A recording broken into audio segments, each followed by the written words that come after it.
Hello, everybody, and welcome to episode 5 of Talk Balls. Hey. I'm Anto, that's Tommy, and today we're going to do our catch up on our top 10 movies lists, and we're going to go in and talk about American gun law and that tragic shooting that happened on Easter Sunday in America of the grandfather by a guy called Stephen Stevens. So, Tommy, how are you? Good, mate. Good. Had a good day. We've had a busy day today. Yeah. We went and looked at some gun store for ourselves. Just getting on the hunting. Yeah.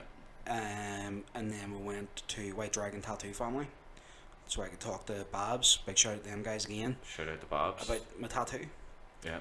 So that burned a good few hours. Yeah, something to look forward to now. Yeah, that's it, man. Yeah, definitely. Got what? So you ready to get cracked into your top 10? Yes, sir. And as always, we'll put the younger before the beautiful. So go ahead, Tommy. You want to defer?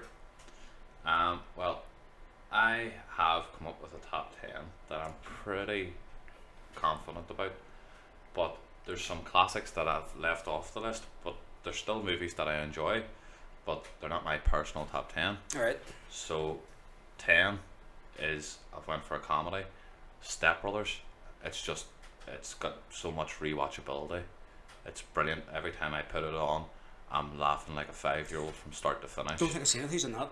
Step Brothers. It's Will Ferrell and always forget the name of your other guy, but he's been in Boogie Nights. He was in Kong Skull Island most recently. Can't think of who that is.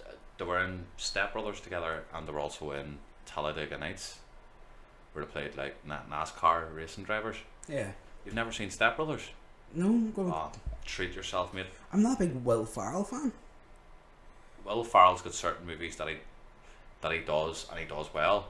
His two best. John C. Reilly.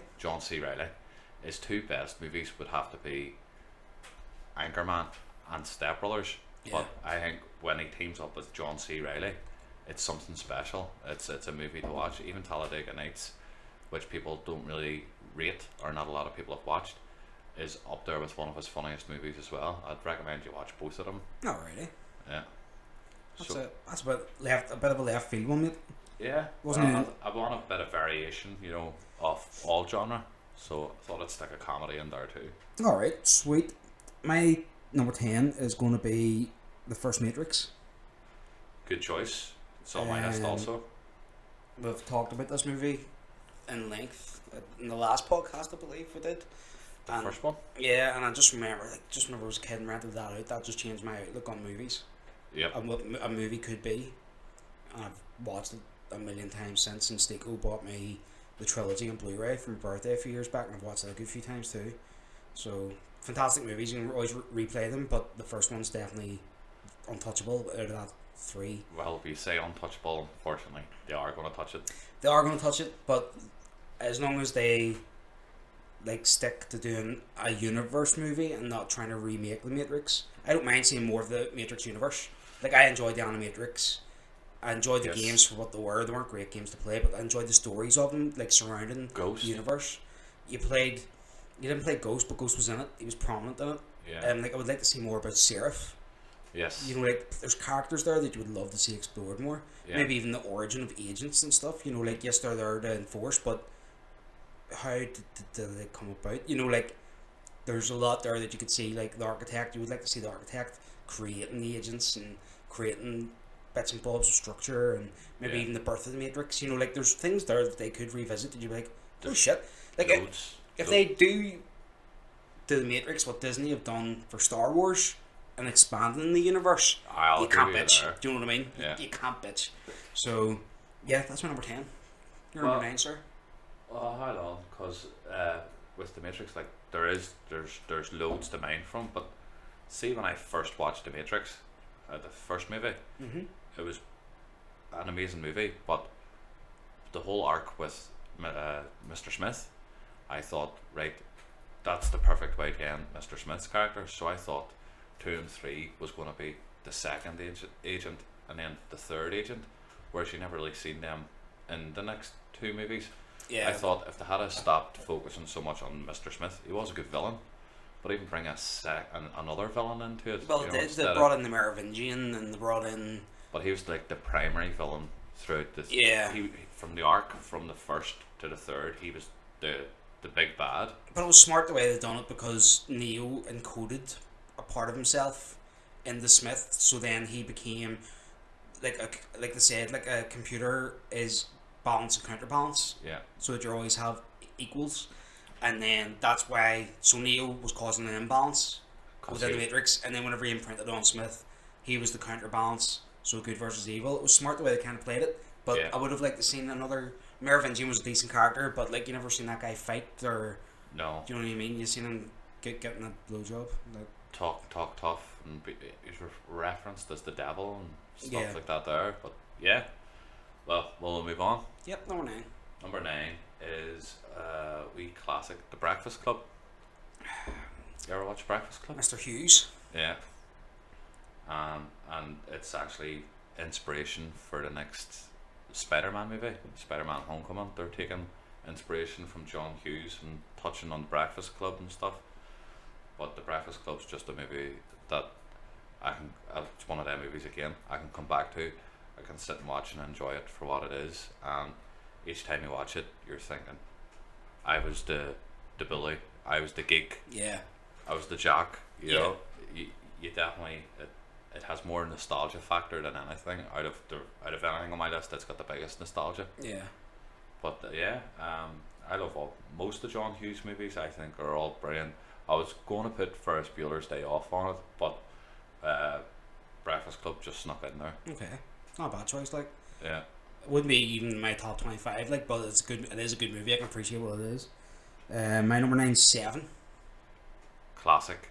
What a movie. Yeah, love it. Spoiler alerts ahead for anybody that hasn't watched it, so please It's so smart. turn it down for 5 minutes here, because we're probably going to discuss this movie at length, because it's just so good. Yeah, it's so smart.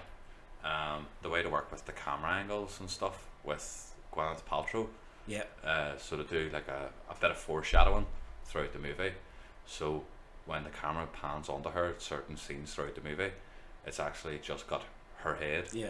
on the screen, and then at the end her head ends up being in the box. Yeah. What's in the box?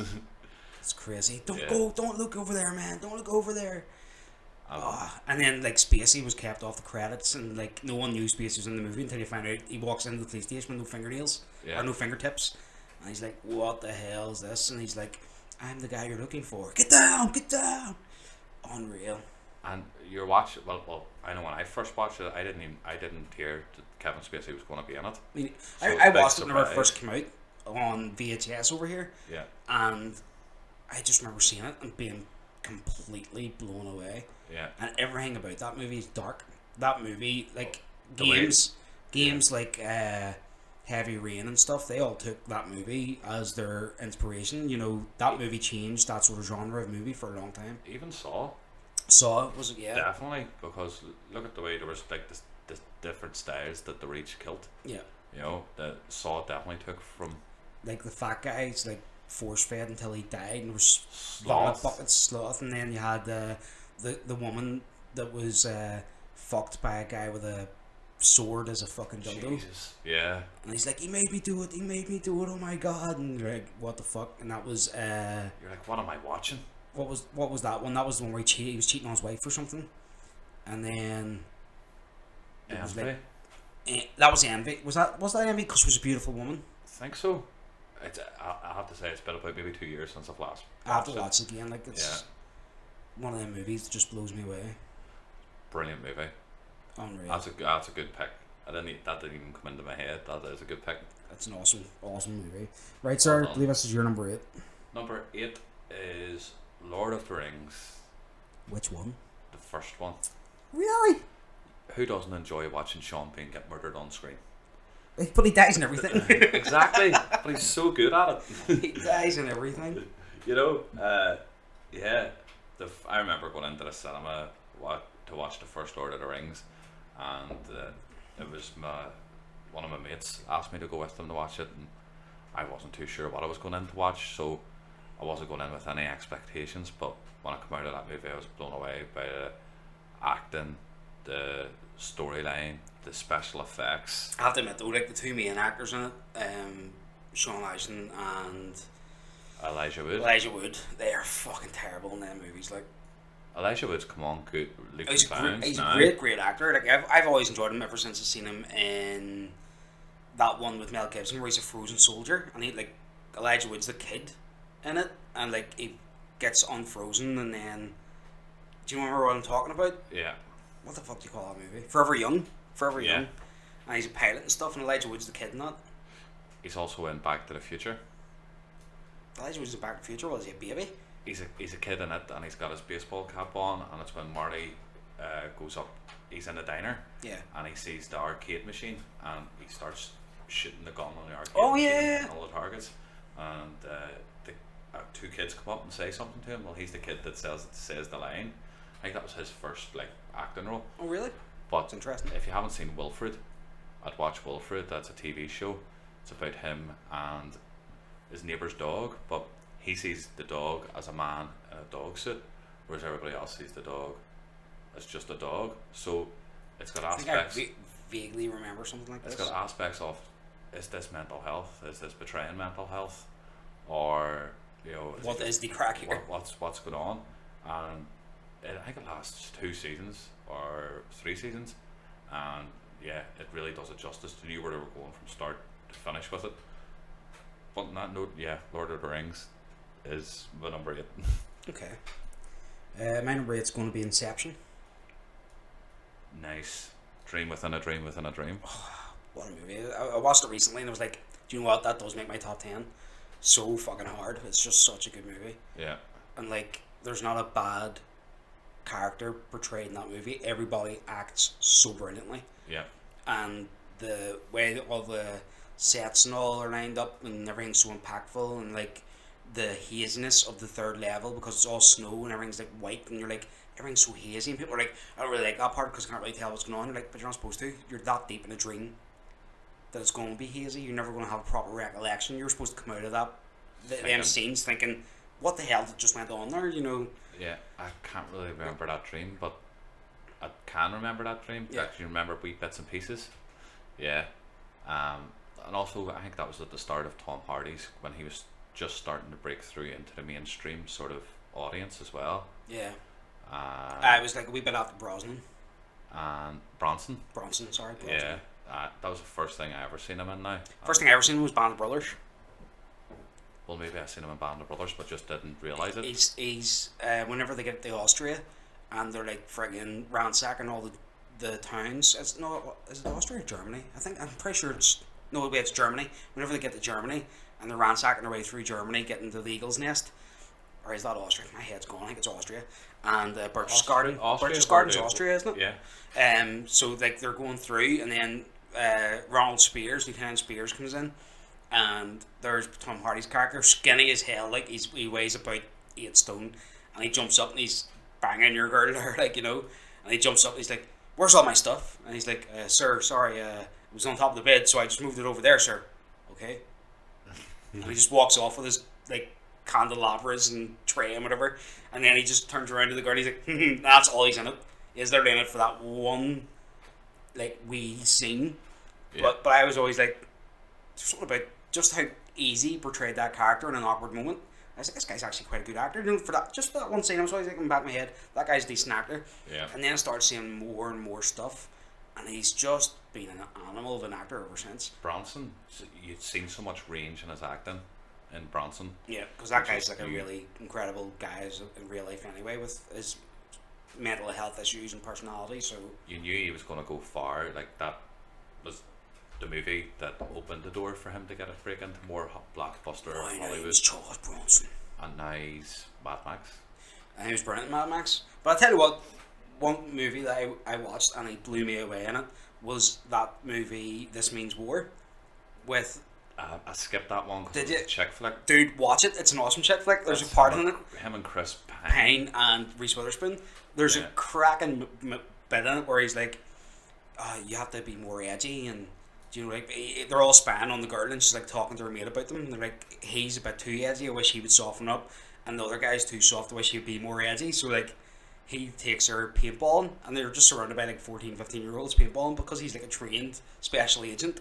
He runs around emptying these kids like headshots and stuff, and like they're all hiding in a wee hut, and they're all like, "Oh my god, is he out there? Is he out there?" And you just all you hear is the footsteps on top of the hut, and like, and then there all hears like the wee friggin' paint bomb grenade let go, and he just fires it into the window, and they all come out just covered in thing, and he just jumps down, and he's like the Rambo pose, and she's like, okay. And he's like, well, that's pretty good, wasn't it? That was pretty intense. You have to watch it, man. It's really, really good. I'll do.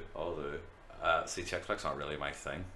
I don't mind some of them, like, some of them, like, just for, like, mind numbing, right, this is on, I'll just get through it. Do it in the background. Sometimes you just gotta take one grit your teeth and bear it. That's you it. know, especially if it's the missus making you watch it. Yeah, but back to Inception, like, yeah, the whole premise of it and everything, like, the Nolan brothers just created an amazing world, and I hope they revisit that. I really enjoyed Inception. I would love to see another movie set in that thing. And the thing about the ending is people are always like, I don't know what happened in the end. Like, that thing was spinning. It fucking wobbled. It was about to fall. Get over yourself.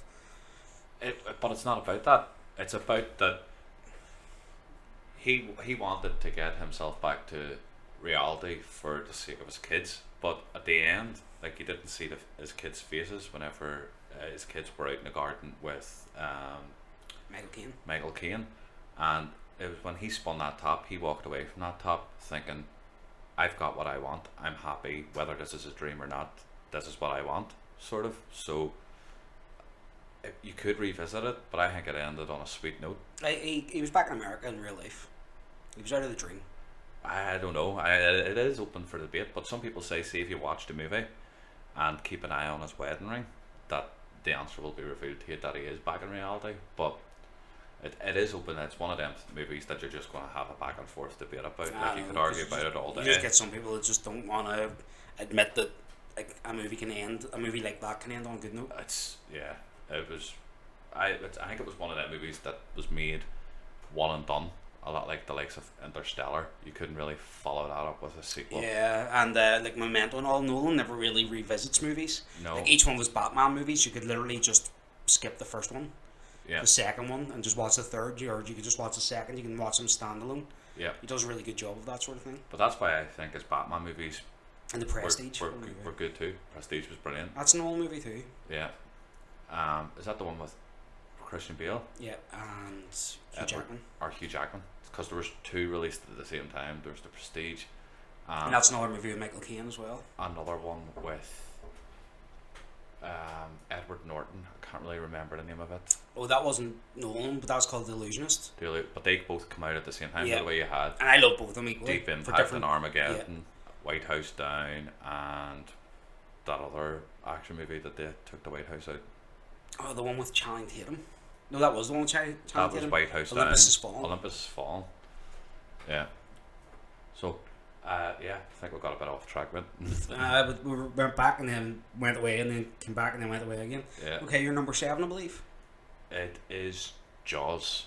Smell, you son of a bitch. Yeah. The 2 notes, mate. Unreal. What did you call your guy who did that score? John Williams. I think I vaguely remember that from a pub quiz. And he was brilliant. The 3 main protagonists in the movie: the sheriff, the guy from Fish and Game, can't really remember his name, and then you had the sea captain. Mm-hmm. The 3 of them bounced off each other so well, but behind the scenes they didn't really get on with each other. Yeah, and Spielberg didn't get on with any of the actors, I think, if I remember correctly. Yeah, but you can't tell that through the movie. The movie's just done so well, especially with the problems they had with. But no, see, the thing is, you say that, right? But if you think back to that movie, none of the characters got on. In the movie, there was always friction between every character. Yeah. So maybe that lent itself to the performances because they didn't like each other in real life. That there were supposed to be a friction anyway, until they were all supposed to get together and kill this shark. So like the whole way through the movie, except for the last 15 minutes, they hate each other anyway, and then come together to kill the shark. That's fine. That actually works out really well then for the movie. I think that's why I enjoy the movie, is because there is a bit of tension between all 3 of them, because they all want the same. But they've all different ideas of how to go about it. Yeah, and then I think it was the guy who played, I think it's Cooper, who played the sea captain. He was a bit he was always turning up on set, blocked out of his head and stuff.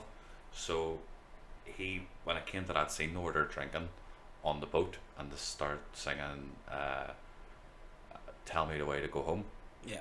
when they start singing that there, he actually goes to the other two, "Come on, catch up with me and get blacked." So they're actually blacked, and they start singing that song on a boat, and Spielberg goes, turn the camera on, and I think it's that scene, because it sticks out to me more than Jaws, more than the deaths or anything. It's that scene alone that sticks out to me, which is why I'm like, yeah, really enjoy that movie. And then, yes, the shark looks a wee bit dated now, but the way to wrap up the tension and stuff like that there, it hasn't been done since. There hasn't been a good shark movie since Jaws, or a piranha movie since Jaws. It's just one of them movies you can always come back to. Like, Spielberg himself wasn't expecting it to be as popular as it ended up becoming. He thought it was just going to be one of those typical B movie horror films. Yeah. Such an interesting premise though, about a creature that we knew at the time so little about. We knew they were there, but we didn't know any of their breeding habits. We still don't know a lot about them. Like why did they end up off the coast of Ireland? A lot of people after that movie started hunting sharks almost to the point of extinction, because they freaked them out. It really did, and make people not want to go back into the sea. Well, there was a young girl there who was killed in front of her father by a great white last week in Australia. But that's it. They still don't know why they attack humans, because it's interesting though, the majority of attacks on humans are done when a human's on a surfboard. And the thinking behind that is that they think that the shadow of the surfboard resembles a seal at the top of the water. Right, yeah. Well, that could probably explain a lot. So, their instinct is seal, grub. All they see is, two wee arms, look like wee fins from a seal. A surfboard kind of looks like a big seal. All they're seeing is the two wee feet and the two wee arms. There's the tail and there's the fins. And then, that's a seal. And, they go up, tip a surfboard, get them in, Or else if you have a small cut that you're not aware of or anything, they're going to go for the blood. But at the end of the day, you got to remember, you're in their house. That's it. Respect it. If we were meant to be in the fucking ocean, we would have gills. Yep. Would be Aquaman. Yeah. AKA Jason Momoa. Yep. Or Kevin Costner out of Waterworld. Yeah. Good throwback. That was a good wee segue there, wasn't it? Yeah. So what am I on, number 7? Number 7, mate. Yep. I'm going to go for Fight Club. Fight Club. What a movie. We talked about it at length, I think, if I remember correctly. Yeah, I think we talked about it the last time. In the very first podcast, folks, so go back and give it a listen. We also talked about the extra scenes that was added into it, the quick shots that had Brad Pitt's character sort of for a split second would be there. Tyler Durden would just be there and then away again, and you don't really see that until maybe your second or third viewing of the movie. Because you're so focused on Ed Norton's character, and there's me flashing, what was that? No, it's nothing. And then that's him. He's there. He's taking form. He's taking shape. Actually, that's a good way you've set that there up. That both are 7s, because the way I was saying about the scene on the boat where they both got blocked. Brad Pitt and Ed Norton were both out. They were drinking on set, and they were sitting with the golf clubs hitting down the street, and the director turned around and goes, "Get a shot of that there," and they took a shot off it. Is that how that ended up in the movie? Yeah. Class. Yeah, because there was friction between those two as well through that movie. Really? Yeah. Apparently, both of them, I think it was just both their egos were too big. But I think it was that scene that actually ended up they started to get on well with each other. But Norton's egos started to get a bit bigger, and then sure, once he got the Hulk, he was the better actor out of the two anyway, I'll give him that. Okay, make your own your number 6. Well, mine's is The Matrix, so I can skip past that. So we'll skip past that. My number 6 is Pulp Fiction. And we'll discuss that at length. Loved it. What a movie. Yeah. What a movie. Every time you think about it more and more, there's more scenes that you can pick out, like the Gimp scene. Yep. Hey Johnny, break out the Gimp. It just goes to the chest and there's a guy dressed in a Gimp costume. Was the guy who Bruce Willis was with, was that the guy from The Green Mile? No, that's the guy from not Armageddon. That's the guy from Green Mile. That guy was in the Mission Impossible movies playing Luther. Yes. That's Ving Rhames. Yeah. Rhames. He's Yeah. dead now, isn't he? Ving Rhames, he's dead too, isn't he? What was I? Is he? I know the big guy from Green Green Mile. Mile is dead, but I'm Yeah. pretty sure Ving Rhames is dead too. I don't know. Anybody can send us a wee message on something and... I do know who is dead though. Zed. Zed's dead. That's right, Zed is dead, baby. It's Zed's bike. It's Zed's bikes, baby. Who's Zed? Oh, he's just a guy. Right, okay. So, number 5 there for you, sir. Logan. Ooh, you putting that in this time? Yep. Because last time it was interesting because first time we done this list, you had just seen Logan. Yeah. And you had said it's in your top 10 movies of all time. And then Forgot. you done your top 10 movies and it wasn't on your list. So it wasn't interesting. I was waiting to see if you put it in this time. I actually rewatched it last night, and yeah, it has to go into my top 10 movies of all I time. still haven't seen it. Treat I'm yourself. seeing a lot of people giving it like this movie's amazing, but I'm also seeing a lot of people going, this movie's the fucking biggest waste of my life. Yeah, but see, the people that are saying that there are the same people that probably enjoyed Power Rangers. You know, that was out a couple of weeks ago. Give it your own. Don't burst my bubble. Don't tell me Power Rangers shit. Oh, mate, that's terrible. Oh, don't, dude. Were you looking forward to it? Mate, I love the first one. Me and my cousin George used to watch that like every day. Oh. Have a nice trip. See you next fall. Yeah. It was so fucking bad. Well done, Kimberly. Pink Ranger, go. Ooze. Ooze, yeah. No, it was terrible. But Logan, on the other hand, fantastic movie from start to finish. You're just hooked on what's happening with Logan, what's happening with Professor X. Don't give it too much away. Don't give No, it too much away. no, that's why I'm saying you want to know what's happening. Cause it's set in the future. You want to know what's happened to other people and how have they got to where they are now, and how are they gonna get to the end of their journey. It's brilliant movie. Okay, I'm gonna check it out. Right, that's all I'm gonna say about that there, because I don't want to spoil anything for you yet, but definitely get on it. What number am I on here then? You are on number 5.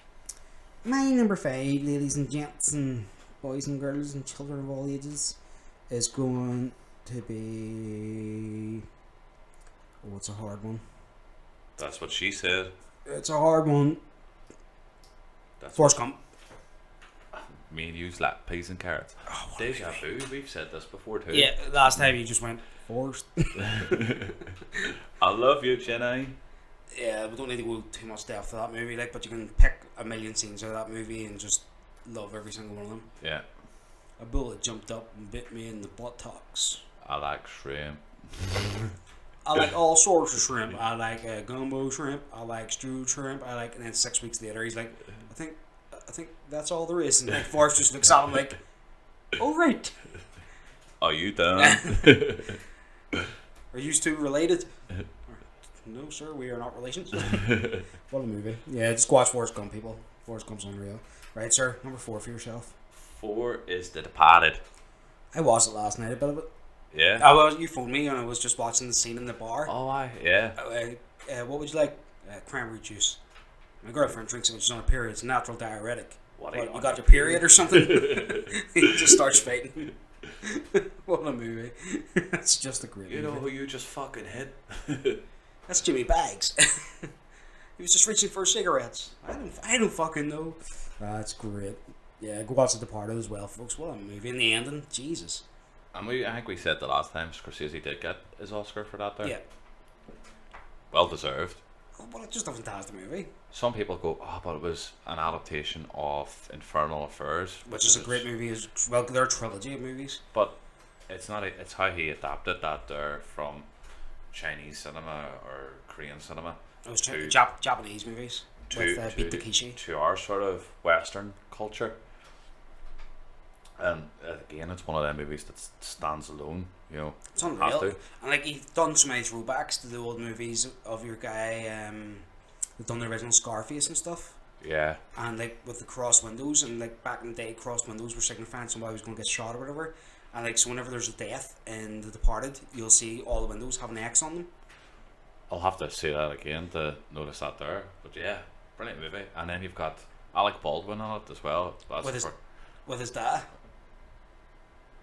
Is his dad in it too? Martin Sheen. Don't think that's Alec Baldwin's. It's not Baldwin's dad. No, that's Michael. No, Charlie Sheen's dad. Aye, but are the... Oh no, I'm thinking of Emilio Estevez. Estevez and Sheens are related. Yeah. They just the Baldwins and him look alike. All the Baldwins look alike. Yeah, they really do. And now he does a good impersonation of Donald Trump on Saturday Night Live. Oh really? Yeah, I've got them on YouTube, so check him out. He's really good. I'll have to check it out. Like, but what's interesting about that movie as well is like Leo, Leonardo DiCaprio, and Matt Damon, and even frickin' Marky Mark. They were all really, really good. Fuck you! Fucking amazing. It's that scene where Mark Wahlberg just sort of walks past all the police and just sort of Give sticks him the his finger. up. Hello, Captain. He just puts his finger Fuck up. you. It's cracking. Right, go ahead, sir. I believe you're on number 3. No, that's you on number 4, mate. I just did The Departed. Oh, you did, didn't you? That's Yeah. me. Ignore me, folks. I'm just tired. Let me see. It's My been a long number day. 4 is going to be The Godfather Part 1. You know, Part 1. you love The Godfather. It has to be said. Dude. See, I'm not the biggest fan of The Godfather, mate. Like, I watch them, I respect them, I know that they're good movies. It's just it doesn't resonate with me on the same frequency as some other movies that are in the gangster sort of genre. The thing is about them, right? You don't take them. You see, like Goodfellas and all that, they have like more action to it, faster pace.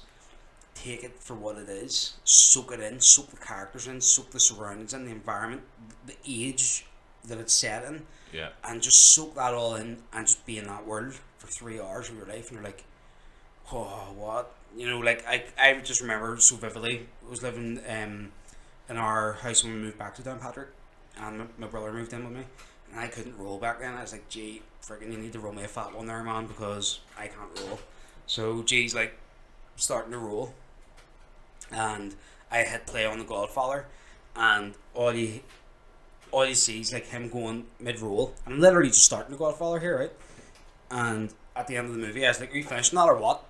I was sitting watching him for like 3 hours going, dude, are you going to finish this or what the hell are you doing? You know, like, this is a joke. You know, I'll be sitting here waiting for this. You know, like, 3 hours later. 3 hours later, he's finished it. He's like, and all he has to do is lick the thing. He just goes, roll, throws it over. And I was like, are you serious? You could have done that 3 hours ago. Yeah. And it was an absolute bloody joke. Could have had 3 or 4 more in by now. I know. Easily. Yeah. Easily. Sorry, I'm just disposing of a wee critter. What did you call your guy that played the head of the Godfather, the actor? Marlon Brando.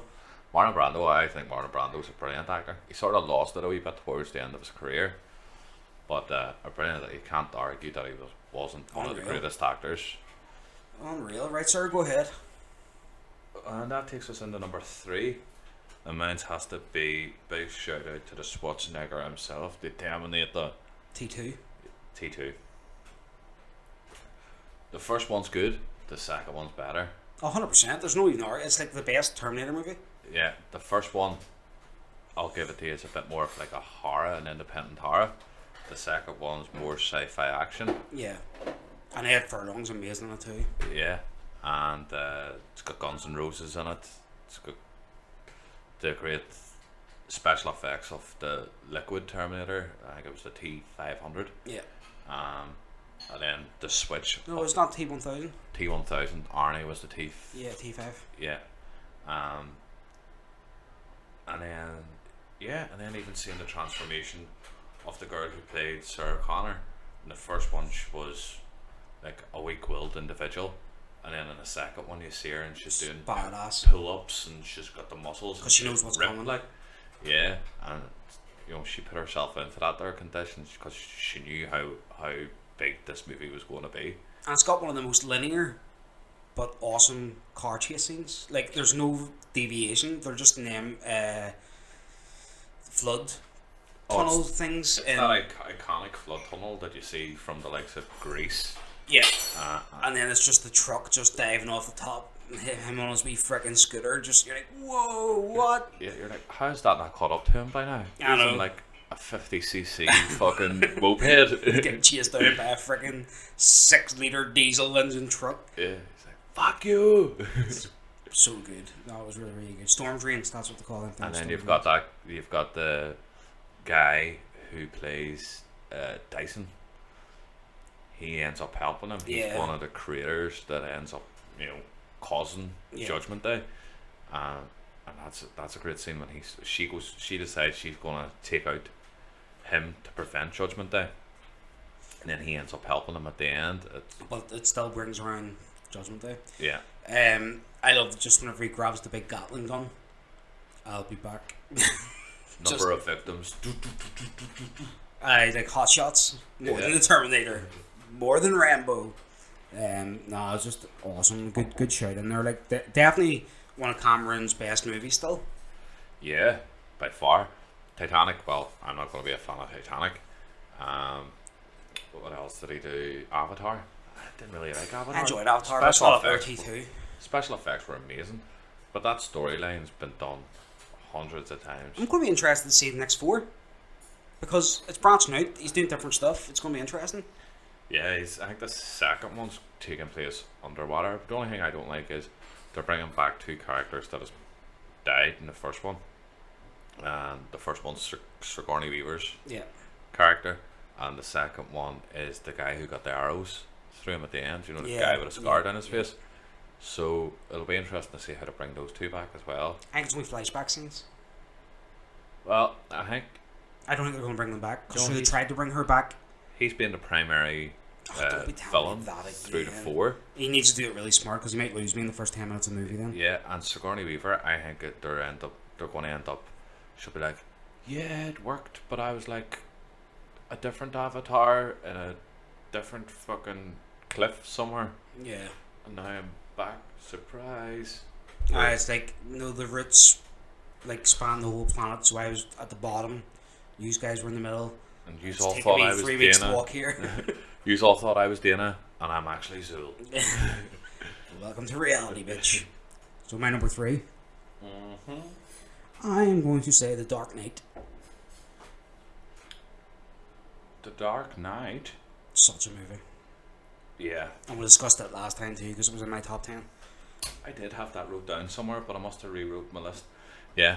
Dark Knight's just an unbelievable movie. Brilliant movie. Heath Ledger's Joker. We talked about it last time. Going to talk about it again. Heath Ledger's Joker. Epic. There'll never be a better Joker than Heath Ledger's Joker. No. I tell you what, That guy got himself to some dark places. There was never going to be a better prospect for a guy to overtake Daniel Day-Lewis's Academy Awards haul than Heath Ledger. Yeah. You imagine what he would have accomplished if he was See, still by now, alive today. like if he was still here today, like he would have been what, 37 or so, something like that, right? Like he would just been going to this acting prime, where he's getting these roles that are, like Daniel Day-Lewis got Lincoln and stuff around this sort of age, like imagine the sort of roles he would have got. Well, not just that there, but there was him, Heath Ledger. People didn't really rate as an actor. It's like, what, the guy from A Knight's Tale you've cast as the Joker? Are you See, for real? this is the funny thing. See, whenever he was cast as the Joker, see, because of A Knight's Tale and the difference of him in that movie compared to 10 Things I Hate About You, I was like, this guy can actually act. Because I really enjoyed Knight's Tale, because in Knight's Tale he played like a few different emotions concerning the circumstance of whatever he needed to portray, and I thought he was very, very good. And he just came off as this jovial guy that could play emotion really easy too, and I was like, this guy's a really good actor. And then see, once he was cast and people were giving him shit, and I was like, honestly, let him do it and see what the crack is. And see, whenever he came out and like you just seen the first picture of him, which is what I'm saying about your Jared Leto's character. Like my whole thing is, you seen the picture of him and you're like, that's just a cosplay guy pretending he's the Joker. Yeah. So whenever you seen Heath Ledger for the first picture you ever seen of Heath Ledger doing the Joker, you were like, that is terrifying. Yeah. That is the Joker. That's the Joker mixed with it. Yeah. You know what I mean? Like that guy in that first picture. The Joker looked like Heath Ledger's Joker looked like something from Your Nightmares. Yeah, 100%. Whereas Jared Leto's Joker sort of looked like a girl who's trying too hard. She thinks she's got her makeup on fleek. She's got her skirt up her hole. but she's trying too fucking hard. There was always just as you said there about Skirt Before, there was a guy at Belfast I remember saying to me one time, isn't it funny, Anto, that whenever you're like, getting ready, trying to get the girl naked and all, you used to have to move her knickers to get her arse, but now I have to move her arse to get her knickers. That's brilliant. Oh, Jesus. But yes, my point about Heath Ledger and that's the guy from The Dark Knight, or sorry, that's the guy from A Knight's Tale. 10 Things I Hate About You, but the same was said. Now, I enjoyed A Knight's Tale, same as you, but the same could be said about Jake Gyllenhaal. People didn't rate Jake Gyllenhaal even after Donnie Darko and stuff like that there. But see, once he started getting older and he branched off and did, I think it was called. He done Jarhead, which was amazing. Brokeback Mountain. If you haven't seen it, folks, I don't care if it's about gay cowboys. It's just an amazing movie. Like, he was getting these really good roles, and like Jarhead just blew me away. Do you know, like, watch Nightcrawler, mate. Nightcrawler's really, really good. I've watched it, but there's actually one of his later ones. The one about the Zodiac killer, Zodiac killer. Watch it because he's even better in it. But that's what I'm saying. Like, the older he's got, the better he's got, and the more people have started to be able to appreciate him. Whereas, if Heath Ledger was still about, imagine the roles he'd be having right now. Imagine where he would be, because he'd be hitting his prime. I'd be your same age, near enough the same age as Gyllenhaal, like, wouldn't he? Yeah, and those two sort of worked well with each other as well. Sorry, folks, we're just cracking up a couple of beers here. But yeah, Heath Ledger, it's a shame he's not about anymore, but at least he sold his legacy as one of the greatest actors. If anything, at least he gave us The Dark Knight, because The Dark Knight's a brilliant movie. Good call, not their choice, Anto. Yep. Christian Bale's not bad on either. Like, people always give him bad rap as Batman, but I enjoyed him for what he was. Batman. That's it. Just here, what way are you going to do your Batman voice? Like this. I'm just going to do this with a lot of heavy breathing. I'm Batman. Actually, Maggie Gyllenhaal, I thought she was brilliant. She was really good. She was better than Holmes. Yeah, Katie Holmes. She was just too busy trying to escape from Tom Cruise's clutches. Scientology, that's it. She was too busy trying to get out of there. Now Tom Cruise is pulling a Harrison Ford. Give me back my son. Right, you're number 2. Deadpool. Really? Yeah. High up your list. I really, really, really enjoyed that movie. You know what? I love comedies. I love comic book movies. Smash those two together and knock it out of the park, and that's what you've got with Deadpool. It's a great movie, don't get me wrong, but like, man, it's not top 2, like. It is for me. Like, I've rewatched this movie over and over and over again, and you always enjoy it. It's not diminished any. No, definitely not. And each time I watch it, there's another joke that I haven't picked up on, and I'm picking up on it this time. Ryan Reynolds, phenomenal. He was the one that really was the guy trying to get this movie made. I was a catalyst for it because like he's been talking about it for years. Well, since he portrayed Deadpool in Wolverine Origins, Origins, yes. How the hell you there, mate? But yeah, he they sort of did it wrong, so they did, because he caught the mark with the mouth, but the soda's his mouth and all up. Yeah. So since then, he had Green Lantern, and he sort of wanted to go back to Deadpool and do Deadpool justice. Do you know how he got that movie made? Do you know the story behind that? Oh, he was the one that leaked the trailer. No, he made the trailer. And leaked it online? Yeah, he paid for that trailer with the director. Like, and then it ended up in the movie. It was a scene from the movie. But he done like a low rate version of it, paid for the suit to be made by himself. He basically went out and was like, I'm going to get this done no matter what, and made his own wee 5-minute pilot. And like, see, once I seen that trailer, I was like, when's this movie coming out? And then you found out that the movie wasn't even greenlit. Yeah. And you were like, what? He's done this to pitch the movie? Yeah. Like, why is this movie not being greenlit already? Get it going. No one had the faith, and because when you thought about R-rated comic book movies, wasn't they're always thinking you need your 12-year-olds to make the numbers. You had Blade, which didn't make too much money. But Blade's awesome. It's a cult movie. Yeah. You had Which shadow. is interesting because Ryan Reynolds is now playing his second Marvel character in the Marvel universe. Whenever you think that he played Hannibal Cain or whatever you called the guy he played in Blade 3. Yeah. I can't remember what they called themselves, the vampire hunters, but yeah, It was him and funny because Jessica their wee thing Biel. was smiley face. Yeah, That's our calling card. he was like, where the hell's your vampire teeth? Is it in your vagina? But yeah, Deadpool, mate, I really love it as one of my favorite movies, and I just can't get enough of it. And I'm really looking forward to the sequel. Did you hear that your guy who plays Thanos in Marvel?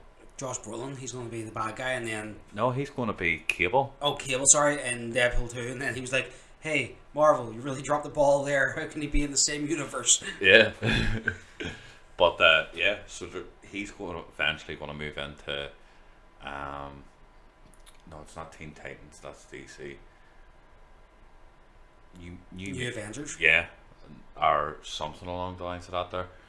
So yeah, you'll have. I'd love to see Brolin go up against Thanos. Yeah, it'd be interesting how they're going to CGI that shit.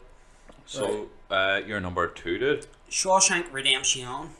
Because if you don't get busy living, you get busy dying. Dude, did you watch Morgan Freeman, who was in Belfast recently, by the way? Seen that? Did you see that? Did Bad you? motherfucker. I love that guy. Did you see He was way getting the him handles. on? I seen him on YouTube on the Graham Norton show, and he was like, "Can you do your Shawshank voice?" Yeah. And like he just takes the piss out of Graham. I hate doing these fucking voiceovers. Yeah. Graham's such a pain in the ass. He was like, he had a really weird walk about him. It had been 4 years since Graham asked me back onto the show. Yeah, it was like really random. Yeah. I love it. No, Shawshank Redemption. Just we discussed it last time at length. Well, just an amazing movie. A movie of such despair, but then hope. Yeah. You know, it's just a wonderful movie, and it's so relevant. You know, to people's. Tim lives. Robbins was amazing in that movie too. He was really good in that movie. You know, Like a he lot kind of of people. tailored off after he done that movie with Martin Lawrence. Oh my god. Yes, I really enjoyed that movie. But it didn't do too well. No, I enjoyed that movie for what it was. It's like he Nothing tries to lose. Nothing to lose. He tries to rob Tim Robinson's car, and then he just like keeps him in the car and drives off, and then like they go on all sorts of random adventures because Tim Robinson's like, "I'm going to kill myself by the end of this movie anyway." So He had a bad day. yeah, And his wife left him or whatever, and then at the end, they said go to jail this time, I suppose. come on, let's go. We're gonna rob my place where I've just Yeah. been fired from or something. Yeah, really good. No, it's freaking awesome. But we'll not discuss Shawshank much more than we already have. So go ahead, mate. What is your top movie? It is. You ready for this? I swear to fuck, see if you say fucking like. You coming in for number 1, right? Drum roll. Notebook. Nah, I'm only joking. It's Scarface. No. I'm still in shock. What? Not at Scarface. At the shit Notebook first. I was about to fucking ball you. Yeah. Scarface is The awesome. Notebook is one of the best Amen. movies. I mean, Amen. I didn't know come over no banana boat, man. My finger stabbed. That's my sister. I know. I want to fuck my sister. It really did seem like he wanted to fuck his sister. He did though. Yeah. He did. Sure, he like really intensely like. You could see it. You know, like it's a part of the movie that. The hatred he had on his first best Yeah. mate, who was tapping his sister, you know, and then that was it. Like, you know, the coke got to his head, but at the same time, it was the jealousy that Yeah. got to him too. So many good scenes in that movie too, and it's like people are like the people if they don't get past the first 15 minutes drop away from that movie, and you're like you've just missed a really good movie. Do you know what's shit about it though? See if you go and buy the latest version. They've actually cut away the part where, you know, the part with the chainsaw in the bathroom.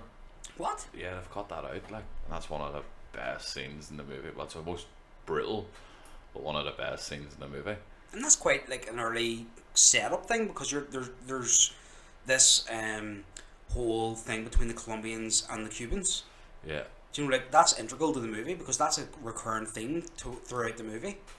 Yeah, and see when you take that there away, it loses some of its steam. Right, because, like, why are these Colombians fighting Cubans? That's a bit random. Where did this come from? It sort of comes out a bit more out of left field. But if you get the original, it's fantastic. Al Pacino in his prime, brilliant actor. Unreal. Yeah, it's one of my favorite films. I can stick it on, watch it start to finish, and just enjoy Pacino doing his wee Cuban accent, taking out people left and right, and a big final blowout. The thing is about that story resonates so much that, like, the best Grand Theft Auto ever is still Vice City, Yeah, where you're basically just doing Scarface, you know, like, yeah. and it's still the best. It is, for me, it's still the best Grand Theft Auto game. Well, I really enjoyed the Scarface game as well. Oh, I never played it. It was really good. It didn't really follow the same beats as Scarface, but you couldn't really. It was more or less an Elseworld Grand Theft Auto. You know, Yeah. you were hitting triangle to steal a person's car. You had to go meet a dealer in the street and go find coke and stuff like that there. But the film is brilliant, and they're remaking it, which I'm hesitant on, to say the least. Scarface? Yeah. Oh, I did. I vaguely remember hearing this, and that's whenever I went off on a big rant on Godfather on somebody. God love them. I was like, if they're remaking Scarface, they're probably thinking about Godfather. Fucking Hollywood sound like a fucking destroyed, like, you know. I don't get this whole remake, remaking classics. Remake the movies that you fucked up on. No, see, at the end of the day, John, I don't get. There's guys out there, like, I've a million ideas floating around my head for a movie, and I would love to write a script if I had the time. Why not go invest in young writers like Netflix are doing? That's why Netflix are killing it. They're not remaking shit. No. They're like, see these guys that Hollywood don't want, we'll take their script and we'll fucking make it for them. And they've come out with some amazing movies and some amazing TV shows. But say when you're asking someone to remake a classic movie like Scarface, or say for The instance, weight of Godfather, expectation.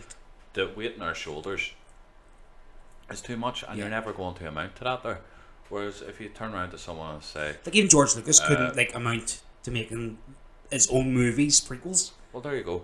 If you turn around to someone today and went to J.J. Abrams, remake the prequels, he gives you what was that, the Force Awakens, you know. So,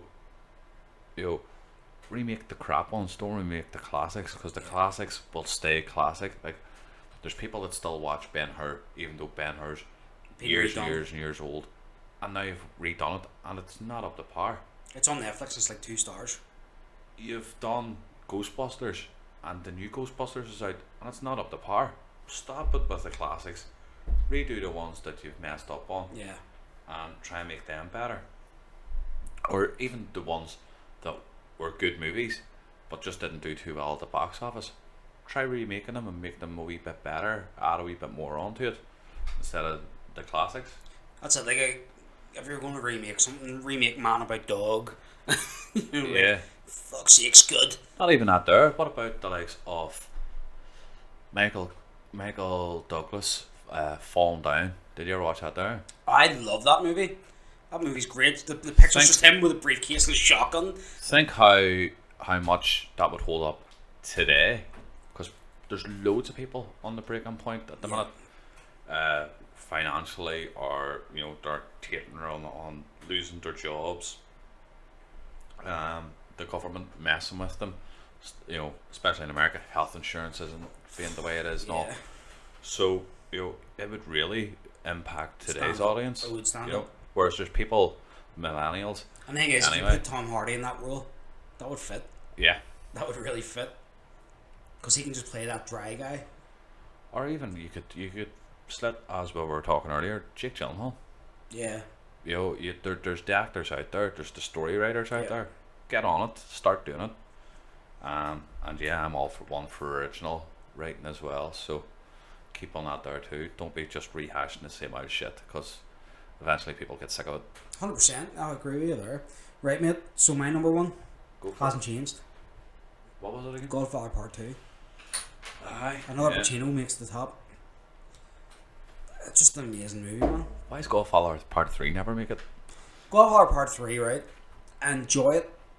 it doesn't make my top. It doesn't even make my top 20. It would probably break my top 30. It would probably be like 20 or 29. Yeah. But only just, you know, like Andy Garcia's decent. Pacino's amazing as usual. Bit older, but still good. It ties back to the first two movies, like, you know, him and the missus talking about when he went to Sicily and got married, and you know, like, she found out all these things about Michael's past, and you know, the kids are there and you see them a bit older and all, and you're like, Andy Garcia is going to be the new Godfather, but he's fucking his cousin. You're like, why? What the fuck? You know, like, they didn't build him up as much. There wasn't as much backstory to him as yeah, there was. There was like a wee thing. Oh, he's a street punk. He's my nephew or whatever it was. You know, there was like a real quick introduction as to who he was, but he never gave me the sense of why he should have been like rising through the family. So you don't think it was worthy of Godfather, of the position of Godfather? It's not quite that. It's the way they built it. The world's not constructed as well as the first two movies. Like the way I said earlier, that you can soak yourself in that environment for 3 hours. Yeah. For the 2 hours 45 minutes of Godfather 3, I don't feel like I'm being drawn into that movie, except for that bit whenever Pacino's like, when they try to get out, they just drag me back in. Pull you back in. You know, like that guy's just like, that guy makes the movie. Yeah. But his performance isn't as good as Scarface or Godfather 1 or 2 or even Heat. You know, like, it's really, really good performance, but it just doesn't give you that top 10 list, you know, performance. So that's why it never makes it. Yeah. Was it? Do you know if it was the same director? Oh yeah, it's Francis Ford Coppola does them all. And so the thing was, the third one was the only one to win an Oscar. See, that happens a lot, like, you know, because they always go, well, we should have the first two. Yeah, we should have given it for the other two. No, but they do say that it's the curse of the three. You know, you do two really good movies, and then the third movie doesn't hold up the power. That's why they're saying, like, James Gunn, who's done Guardians of the Galaxy Part 1 and 2, is now signed up for Part 3. And people are like, are you sure you want to do that there? Well, what way are they doing this universe now? I thought they had their phases all laid out. Are they adding more phases on? Oh, well, you know, after the whole Thanos thing and all's done, they're still going to be, they're adding on Captain Marvel, they're adding on Ant-Man and the Wasp, there's going to, Guardians of the Galaxy will probably switch in. You might see Hulk joining Guardians of the Galaxy one day. Yeah, it's all still going to continue the universe. I thought they should take a break from the universe. I think they will kill some characters. They're going to have to kill some Captain characters. America's going to die. I think that's certain. If there's one thing Marvel do wrong, it's their villains. But another thing they do wrong is they don't kill motherfuckers off. They don't kill people. Coulson was the first one to die in the Avengers. No, he wasn't. He's back in his own TV show. Yeah, I know. They killed off Samuel L. Jackson's character. No. He's back. He's just, you know, in hiding. He was pretending he was dead. The only one they actually did pull the trigger on was Quicksilver. Quicksilver wasn't really a main character that the audience cared about. But that's getting away from your pick, mate. The Godfather. Godfather Part 2. We discussed it the first time, so doesn't really need discussed much further than that. But I would definitely recommend the Godfather movies, even the third one, like, you know, for people that haven't seen them. But I think that's our top 10s, folks. So that's the top 10s proper. Yeah. Made up. I don't think mine's varied too much from original. No, top 10. Not really. Hero didn't make it.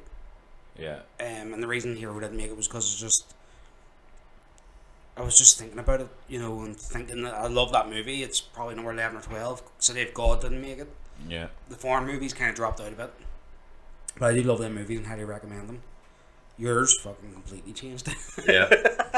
And see, even thinking about it now, I'm like, that should have been in there. That should have been in there. But as I say, you know, we can do this again 2-3 years from now. And that's it. All be different. Like Empire Strikes Back didn't make it in for me, which, you know, I'm surprised at because I really enjoy that movie as well. Yeah. So we'll move on to another topic. That was the lighter topic. This is going to be the heavier one, but I'm going to try to make this as colourful as possible for myself because I just think Americans are fucking idiots. America. Fuck yeah! Right, so, folks, there was a big tragedy on Easter Sunday in America. but there's a fucking tragedy every day in America with guns. So I'm not even going to glorify the motherfucker again. I've already mentioned his name. If you want to look up about it and you don't know what I'm talking about, you can. And the skinny of it is that a disgruntled fella who had broken up with his girlfriend and wasn't enjoying his work. I think he was like a mental health nurse or something like this.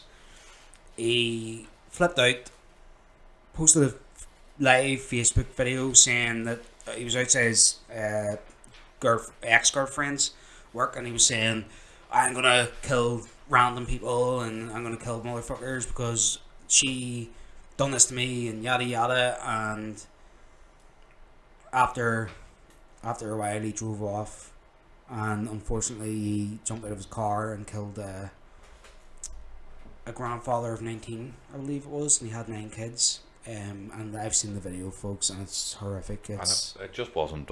It wasn't even a person that he knew. Sure. no, it was a stranger, and he says, like, say his girlfriend's name. The guy says the name, and he's like, yeah, she's the reason this is going to happen to you. And he points the gun on his head, and the old man, God love him, like, he lifts up a plastic bag, try to block himself. He's like, man, I have nothing to do with this. Don't. He just pull the trigger, man. Just drops him there and then. Someone who didn't deserve any of Didn't it. deserve any of that. He seemed like a really, really nice dude just by his mannerism walking down the street. The guy lived his life. He looked like he worked hard. His family came out with really, really good, really, really good, eulogies of him, saying like how wonderful he was as a grandfather. And it's just a tragedy, but it happens every day in America. Unfortunately, because their gun laws are so lax, mate, that people are getting away with doing this left and right. Yeah, that's what the problem is. That is what the problem is. And the politicians are too pussyfooting round the people with guns because they think, oh well, if we say we're gonna, restrict the laws a wee bit more and make it a wee bit more harder for people to buy guns, then they're not going to vote for us. And there are a huge majority of people in America that do vote. Yeah. So, they're damned if they do. The guy's name was Robert Godwin, and he was 74. He was a former foundry worker and a father of 10. And he was just out picking up aluminium cans on Easter Sunday. And he was shot by somebody who was clearly mentally unstable and unwell. Yeah. And which happens a lot. I just want to lay the groundwork for this, folks, okay? Because I don't want to be seen as a hypocrite, so I'm going to put this out there right at the start. Myself and Thomas are both looking into obtaining our gun licenses, and starting a bit of a hunt. I'm just kind of fed up with whenever I buy beef burgers, I'm getting the horse meat in them. So I'm not going to hunt for trophies or anything. I'm going to hunt for meat. I'm not going to overdo it. Like our ancestors did. Yeah, that's it. Like, hunting's part of our lives. It's something I've always wanted to do, but the gun laws over here frighten me. And the idea of owning a gun here frightened me. Because it's been notoriously hard. But apparently, you've got to respect guns. You have to respect guns. You have to respect the power of being able to kill somebody from a mile away. See, I would use a gun for hunting, but see these people that turn around and say, I use it for protection. This is where it changes. It's not what I use for protection. Somebody comes at me, I have a really, really good arm bar, and I can choke a motherfucker. Yeah. Do you know, in America it's a bit different, because someone breaks into a house, like, okay, over here, if someone breaks into my house, I've got a metal baseball bat beside my bed. I have McCallie sticks, have so it. I can run down the stairs and do that there, and that person's probably unarmed, just risking. Yeah, they might have a knife or something, but like if you scare them enough, they'll fuck off. But in America, if you don't have a gun and you go downstairs to confront the person, the intruder, they might have a gun. Yeah. So it's hard. It definitely is a grey area. There's some areas where you can sit back and go, right, I agree with what you've done there. But there's others, and it's that instance with what happened to that guy on Easter Sunday, where you just gotta go, something's gotta be done about this. Yeah. And unfortunately, as I say, the politicians are too have too weak of a backbone to do much about it. It's the whole Second Amendment. Like these amendments were drawn up in the 1900s, and they were drawn up when there was wolves, bears, there was British soldiers, French soldiers, there were still Native Americans that were thriving. there's so many things that make, that amendment relevant for that time, where they're not there anymore. Bison, wolves, bears, they've all been hunted to near extinction. All these states and stuff. Do you know what I mean? Yeah. And it's like, why do you need weapons? What's the point? Your main factors now is that you're saying you're afraid of somebody coming into your house. Go to boxing class, you motherfucker. Take up jiu-jitsu or judo or something. Teach your fucking woman how to fight. Yeah. Over here, somebody comes into this house, I will, if they have a knife, I am running at them. Mm-hmm. I'm giving them fair warning first. Get out of my fucking house. I'm going to give fair warning. I'm not going to pull the trigger. I'm not going to come at them. I'm going to say, leave now. Wife's contacting the police. I'm giving you a chance to leave. Drop. If you don't, me and you are going to go toe to toe. Yeah. And there's only going to be one winner, because I can be a vicious, ferocious motherfucker, and it takes a lot to put me down. You need to man up. Do you know what I mean? In America, a lot of people just go straight to the gun, and it ends up being their kid was getting a drink of water. Yeah. Like, they're so... It ends up going from 0 to 60 in 2 minutes. Yeah, this is not in 2 minutes, 2 seconds. 2 seconds, sorry. Do you know, there's... But it's funny what you say there about the... about the... we've done the whole hunting thing back in the day and stuff like that there. What do you need guns for? Well, quite recently, your girl, Betsy DeVos, who Trump made Secretary of Education... Yeah. She recently, she had to go in front of a panel of her peers to see if she was suitable to be Secretary of Education, and we're like, "What's your stance on guns in school?" And she was, going around the houses and not really answering the question, and they were like, "Look, we want an answer, a straight answer. Give us a straight answer." And she turned around and she says that I think basically that guns should be allowed to be in schools, not just teachers or janitors to have them, but the actual pupils to have them. And when she was asked to go into more detail about that there, she said to protect people from grizzlies. How often do you hear of a grizzly going into a school and eating a toddler? And how often do you hear of a one-armed gunman going into a school and blowing people away? Here's what the issue is, right? And it kills me even thinking about it. That school shooting a few years ago. Columbine? No, Sonny. Oh yes. Where I can't even remember the name of it, and I feel bad. I can't remember because, I probably don't even feel bad. I try to purge that from my memory. I cried that day. My daughter was just born. And yeah. And there was people actually kids killed by a guy whose mum worked at the school, and he went and shot children. And they weren't even like teenagers, it was primary school. It was our variation of primary school in America. And it broke my heart. I cried. I literally cried. I couldn't take it. I just couldn't believe it. And I remember going on my social justice warrior streak, and saying like America's really got to change these rules now. That this can't be happening. This guy had clearly mental health issues and issues with his mum, and he took it out on children, but because he had readily access to firearms, he was able to go out and kill kids in school where they should be safe, a place of learning and knowledge and safety. Like, whenever I send my daughter to school, I'm a wee bit safer in the knowledge that in this country it is nigh on fucking impossible for someone with a mental health issue to get a gun. Yeah. Like I said, folks, top of the show, or top of this topic, I am applying for my own firearms license, right? Yes. I need to provide the police information, like, where am I keeping the gun? How am I keeping the gun? How are you keeping it safe? Why do I want the gun? What safety measures? So, like, I need to get a firearms locker. I'm picking a spot where the firearms locker is going to be accessible to anybody but me. Making sure that no one at all is got the key or anything for that there. See, being honest, I may not even keep that key in this house. Yeah. I may keep that key in the police station. Because at the end of the day, you hear about these things all the time about a toddler lifting a gun out of a woman's purse and accidentally killing them. Now, that kid's got to live with that for the rest of their lives. Oh, I cut my mum by accident when I was 3. It's crazy. And like, also over here, you need to provide, where are you shooting? Have you got a landlord's permission? Are you going to go to a shooting range? Do you plan on hunting? Do you have two referees that can be character testament as to your mental health and who you are as a person? Yeah. And are they of good standing? Do they have clear records? Do you have clear records? Yeah. See, for me, that's enough of a check. But and I can't go out and buy an automatic weapon. I can't go out and buy an AK-47. See, in America, I can walk into any Walmart and buy an M16. Yeah. That is a military issue weapon. And I can walk into a fucking Asda, basically, and buy a military issue weapon, scope, silencer, laser, ammunition, ready to go into a theatre and kill people that are watching The Dark Knight. I can go and do that.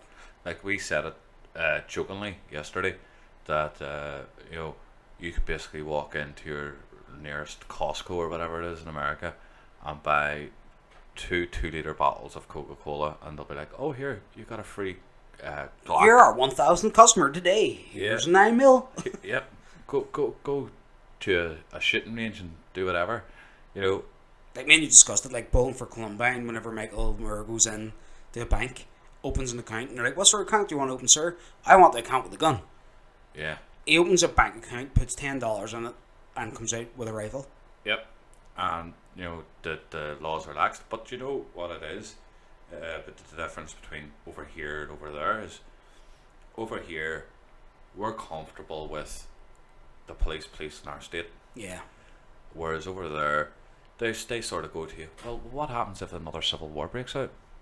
I want to make sure I've got the arms to defend myself and my family in case something like against that the government." Here's the thing, right? This is the other part of the Second Amendment, which I didn't bring up, which I will now tackle because I thought this would arise at some point.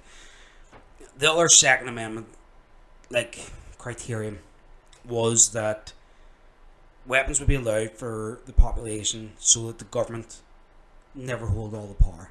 Yeah. So, if I want to protest against Brexit, I'm not happy with the government taking control of my privacy, of my home life, my job, government gaining more control over who I am as a person. We can protest. If we protest and the protest turns to where the police force or the military step in, as they have in Northern Ireland, by the way, folks, anybody in England is probably wondering, well, our military doesn't step in whenever we protest.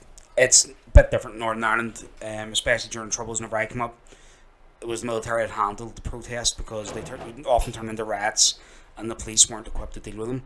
But whenever you get to that point of the government taking control away from you, the Second Amendment protects the population's right for firearms to protect themselves from an oppressive government. Because you have to remember, this was written at a time where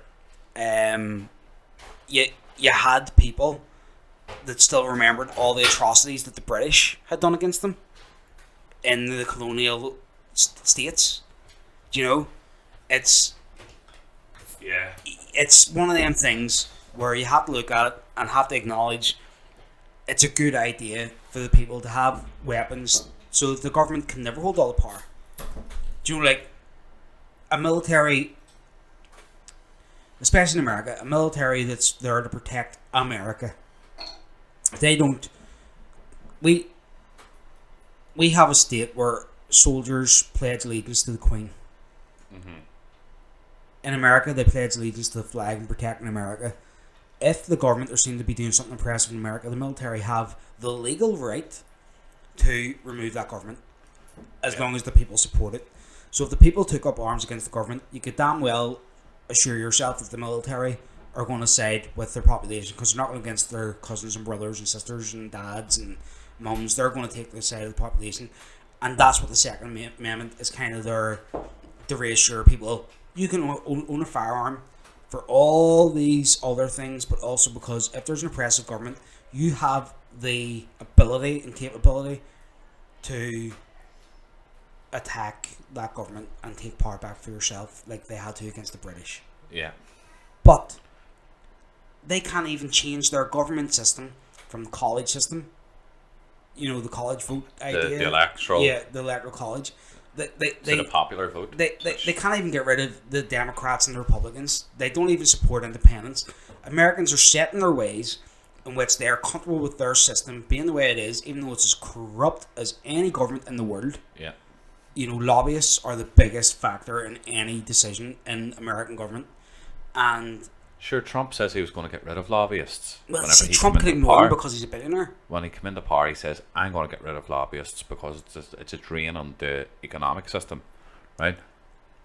Since he's been in power, there's been more lobbyists than ever. I don't know why, though. He's a hypocrite. No, but I'm gonna back Trump here. Okay, here's No, mate, don't do it. here we go. Trump isn't the one receiving them benefits. Okay. See, the fact that lobbyists are now spending more than ever is because Trump is weeding them out. Trump himself doesn't need. Obama took a lot of money from a lot of lobbyists. Right? Oh, yeah. Because he isn't a fucking multi-billionaire. Trump is a billionaire. I think he's worth, what, 3.5 billion? Something in that range. In that ballpark, Right. yeah. The guy doesn't need the money from the lobbyists. The lobbyists are like, we can't buy the president. We need to spend more money on buying everybody else so that the president has a harder time doing anything to go against us. Yeah. That is where the lobbyists come from. Well, and I know you were going on about Trump there, but it sort of ties into what we've been talking about with the mental illness and stuff like that there. Since Trump's took power, well, going back, Obama made it hard for people with mental illness to get guns. But he was fought so vehemently by the NRA about that. Yes, but since Trump's took power, he's now repealed. He's reversed it again. He's repealed that. So now the Republican House voted, and it was 235 to lift it, to 180 to keep it. So he's abolished that rule because he says it stigmatizes people with poor mental health. Put it like this, I work in mental health, right? And there's very few people in mental health, especially people with personality disorder and stuff, that you could trust with a weapon, because it's a very impulsive disorder. And I'm not, folks, please don't take me the wrong way here. I'm all for supporting people get through their problems and, you know, like improving their lives. If you have that sort of control over somebody else's life, as you do with you if you have a weapon, like in mental health, the amount of people that I've heard stories from saying about being stabbed or stabbing somebody or whatever, and you're like, thank God you didn't have a fucking gun, because you don't know where that could have led. Yep. You know, impulse is a big issue That's with mental it. health. You know, people become desensitized to things like that. They play things out in their head, right? And they think, they become fantasists with mental health. You fantasize a lot of times. You play things over in your head time and time again, and you could turn around and say, right, well, I'm going to go and blow that person away, and then blow myself away. And to a person with mental health, poor mental health, that's no big deal to them, because things can't get any worse. Whereas a person with great mental health would go, I'd never kill myself. I'd never kill a person.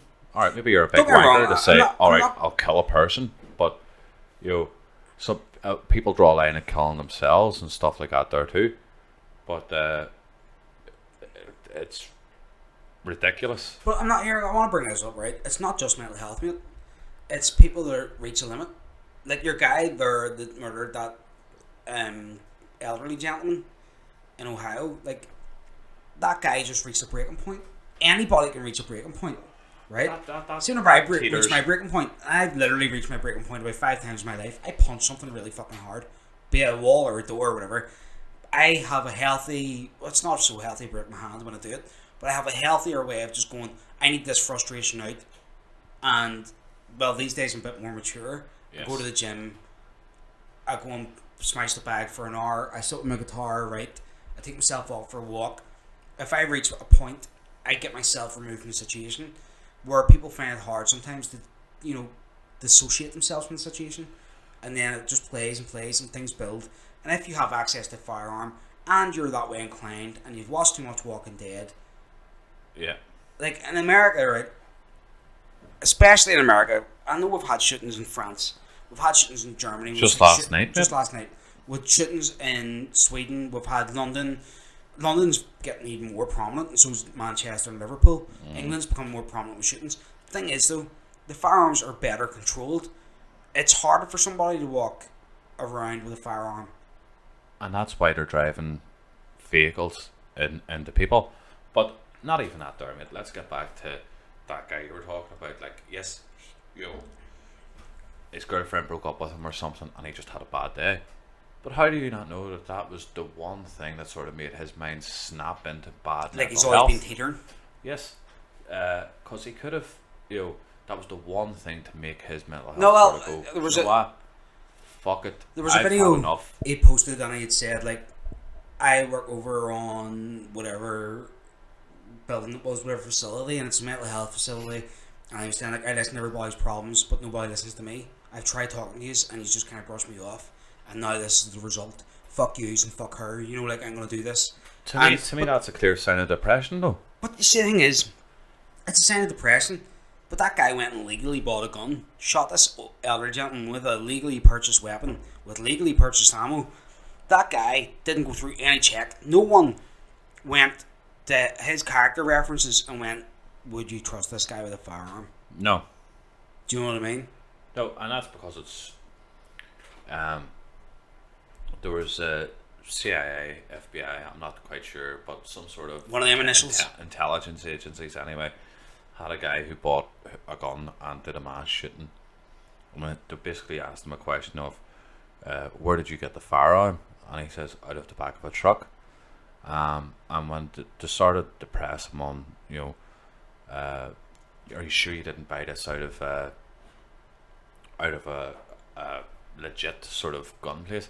He was like, no. He goes, like, at the end of the day, I pay an extra $200, and for that extra $200 above market value, I'm getting a gun. It's not going to get that person, because if you go to a legit gun store, the owner's not going to sell it to you. Maybe one of the employees behind the counter might say, but that then you're running a risk of it being traced back to you. Yeah. Whereas if you buy it from a guy who's owns it from a truck, when you pay that extra £200, you're not just buying that without documents. You're buying anonymity. What is wrong with me talking today? So anyway, yes. I didn't even hear. And so anyway. So yes. So you know, it's buying your discretion. There you go. Yeah, good man. So yeah. So you know, it's smart for the people who are going to do it, but they're always going to do it because these are the people that are able to go into Walmart and buy the guns, and then they're selling it on to make themselves a profit, not thinking that person I just sold that to could go and blow up a fucking school. But the thing is, this is the thing about America, because in their head they're thinking, well, everybody's legally allowed to buy a gun anyway. What's the harm? Yeah. Where over here, if somebody comes to a farmer and says, "Mate, can I buy your shotgun off you? I'll pay you 500 quid more than it's worth." No, mate, clearly you're in the ra. Do you know, like? Exactly. Do you know what I mean? Yeah. Like, but it's a weird concept. And I always thought Chris Rock had it nailed beautifully. He's like, it's not that we need gun control, we need fucking bullet control. He's like, I wish a bullet cost $20,000. Yes. You know, like, motherfucker, you lucky I can't get no bullets put away, lay away. Like, well, shit, he must have done something. They put $50,000 worth of bullets in his ass. He's like, there'd be no more innocent bystanders. He's like, you just injured a fucker. You're like, can I get that bullet back? Yeah, I know.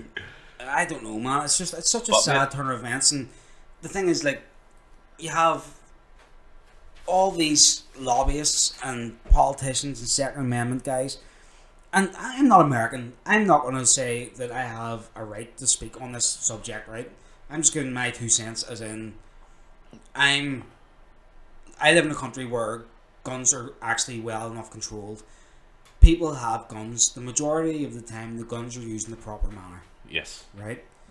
A lot of them have to do with hunters, farmers, and just guys who are enthusiasts who go and hit the range. The issue is with America, you have a lot of guys that have access to firearms that are drug dealers, that are gangbangers, that are, race haters, that want to go kill a president, that want to, shoot up a school. There's these guys, and no one's doing checks. You can go in to a store in America, don't need a license to buy a gun, you need a driver's license. But then you've also got, like, not saying rich people are all backbone, but you've got people who are nervous about the worst happening, right?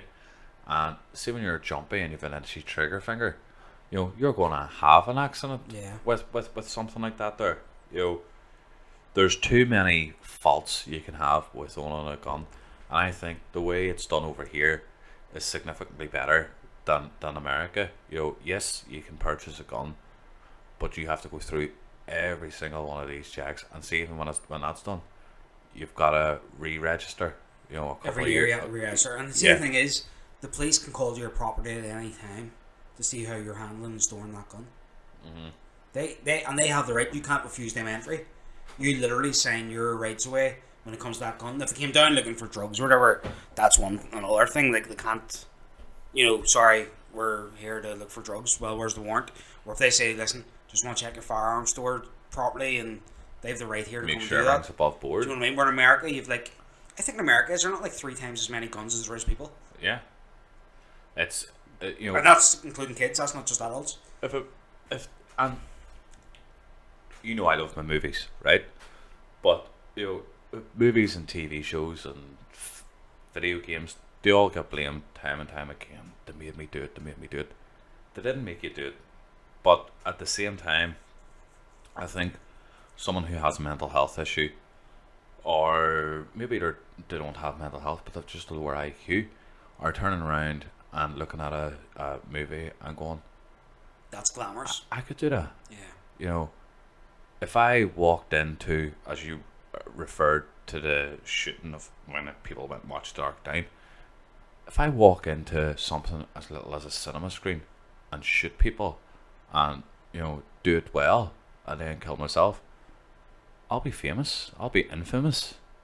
But see, the thing is, I don't even remember that guy that shot them kids. I No. scrubbed them from my memory. I don't want to know them people. Scumbags. Do you know what I mean?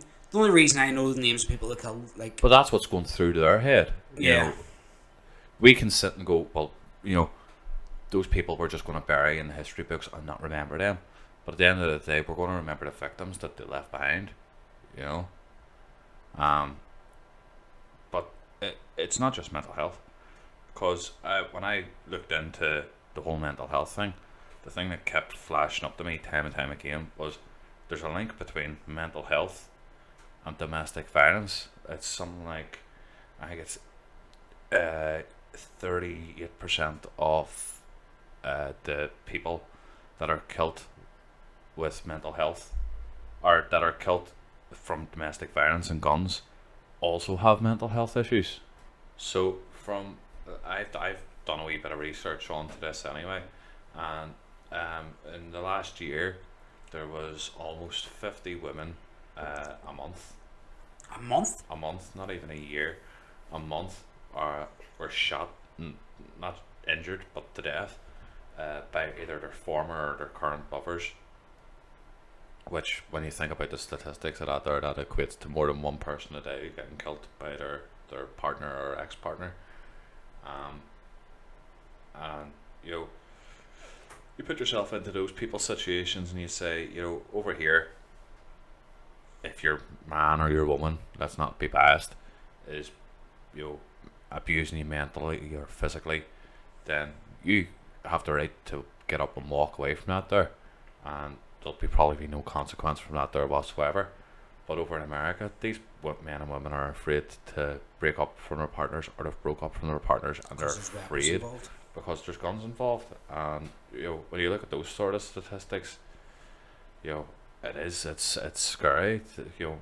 Something as simple as trivial as breaking up with someone because they've treated you like shit, or you're just not thinking, right, I don't think this is going anywhere, and the other person is thinking, oh, I think this he's the love of my life. How dare he break up with me, or how dare she break up with me? I'm gonna teach her. I'm gonna go and shoot her. It's wrong. Like, and then I think that's where the lines do meet between mental health and domestic violence, because a form of domestic violence does step into mental health. But then where does mental health end and somebody just having a fucking temper begin? Well, see, this is it. It's hard to look at a situation and definitively say that person did or did not need help. You know, which is why I think over here with the likes of mental health, we've got it not good, but we're starting to become more aware of mental better health. standard of the care. There's that Pips and Patrick, I think I'm pronouncing it right, and you know, like, okay, I'll be honest, right? I suffered from anxiety for a while. I still suffer from it. I'm not gonna lie. You know, it's going to be an on-current thing for a while. But you know, at the time when I was going through that, there, I thought I had no one to talk to, and it can be a lonely place when you think you've got no one to talk to. You sit in the house and you go to some dark places. Now, I never went to the extremities as what some of these people have went to, but you know, I did think, you know, what's the point? You know, what's it all about? Why am I here? Does anyone care? I just remember whenever we were going through that phase, and me and you like reconnected after a bit, and I used to harass you. Open your fucking door. I'm right outside. And this is why I thank you, because it was to the likes of yourself and a couple other people that, you know, made me sit back and go, do you know what? It's not people, it's me and my mind state, which has got me to where I am, to think like, you know, oh, you know, I'm such a burden on people and things like that there. But you need to start building your confidence back, and that's what I think is great about people now. You know, all these organizations coming together and going, be aware of mental health. Ask how your best friend is doing. You know, if you think there's something wrong there, talk to them. Let them know that you're there. Yeah. You know, and if you are suffering from something like that, there, don't be afraid to talk to someone. It's words. At the end of the day, it's only words. Talk to someone. Seek help. Whereas these people are sitting suffering alone in America, have the access to a gun and just go, it's as quick as pulling a trigger. Yeah, fuck it, let's do it. Yeah, you know, now, could you imagine how much it would rise over here if people with mental health had access to guns? How much the death toll would rise? Dude, trust me, I've talked to people I've worked with, and they've really stated that if they had access to a gun, A, B, or C would have been dead, and it's, you know, it's shocking. Do you have the suicide rate in America for guns? Do you have it written down? Or? I don't. That was one of the things I didn't get to, mate. I've got the mental health, the domestic violence, and kids on guns. Like, I don't want to skip. I don't want to just gloss over everything that we've been saying, but with the kids with guns, like I was saying to you about the 50 people that get killed in domestic violence. In 2015, there were 58 shootings committed by toddlers. You know, obviously all accidental. Yeah. But you know, put yourself into the mind state of a kid. See, when you were a kid and you seen a gun. Well, even over here, the only time you seen a gun, it was one object, and what was that object? It was a toy. You see cowboys. In my experience, it was always police officers. The rat. Or the RA, or the UVF, or the military. But you know, you see kids would look at that and say that's a toy. You know, it's the adult who looks at it and goes, no, there's danger there. That's a danger. It's a gun. It should be kept in a safe place. But some parents aren't as forthright as other parents. You know, they're not as willing to go to the extremities of putting it into a safe, or you know, to just leave it lying on their coffee table or in their purse. You know what I mean? That's accessible for a toddler. Never mind, like people say, put locks on the cupboard where you store your bleach and stuff. Then don't be stupid and leave your gun sitting out. You know, you're asking for trouble with something like that there.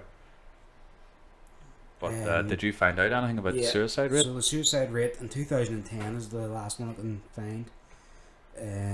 On Harvard or hsph.harvard.education.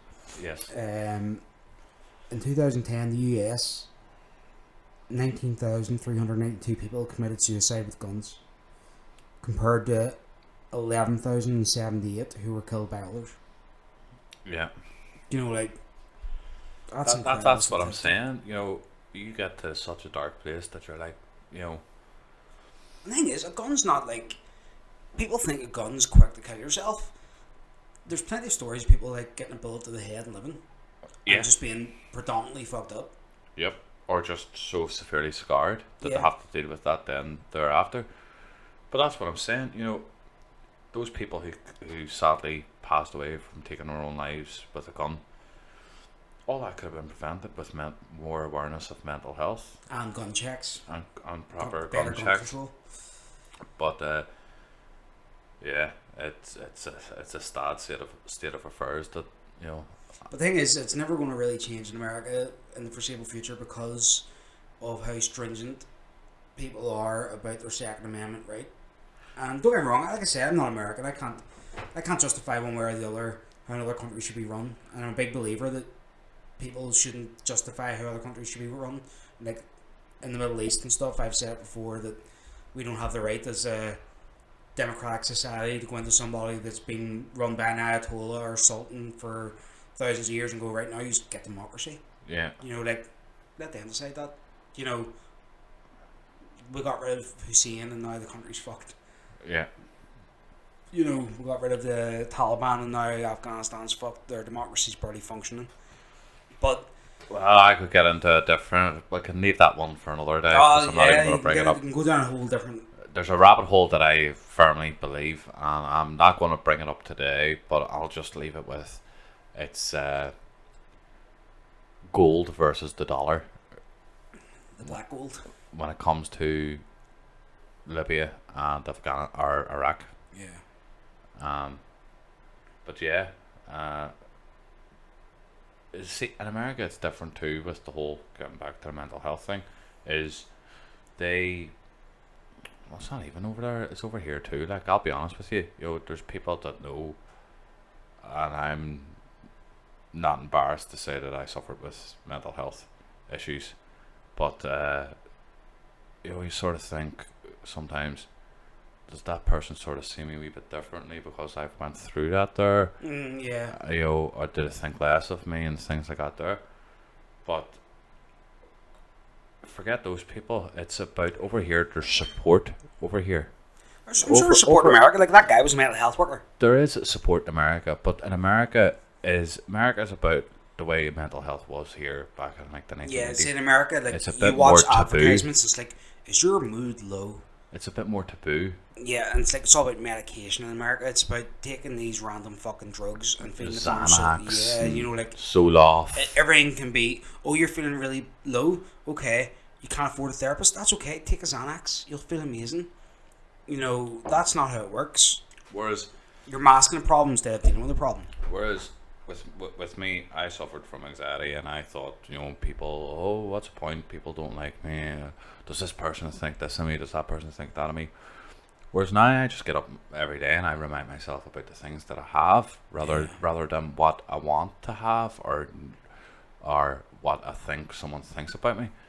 And that's just sort of what people need to break through that barrier, and as I say, talk to everybody once in a while and say, look, are you okay? I've noticed you've been down. There's telltale signs, and everybody knows that there's telltale signs of, they're withdrawn. They're not really caring about their looks. Their personalities changed from what they really were. So yeah, that's what they need to get back to. No, it's just a weird state of affairs whenever you look at how different countries deal with different things like mental health and gun control and stuff and like correlation. Dude, they're not gonna fix this problem anytime soon. This problem's gonna be in our lifetime. We're probably gonna discuss this many, many more times. Yep. About America. About everywhere, mate. Because we're at the minute we're kind of giving America a bit of shit, right? And rightly so. There's more gun deaths in America per capita than any other country in the world, but it's on the rise in England too. Like our gun control laws are starting to fail in England, and there is more gang violence that's gun related, and we've got like the likes of Donald Taylor and all these youngsters that have been shot dead, and it's. Have you seen this thing with a 411? No. So 411 was a gang that originated in America, but it's slowly worked its way over here. Right. And so basically, to get into the gang, you either get a group beating. If you're a fella, you let every member beat you up to get into the gang. Called jumping in. Yeah. Or if you're a woman, you get gang raped.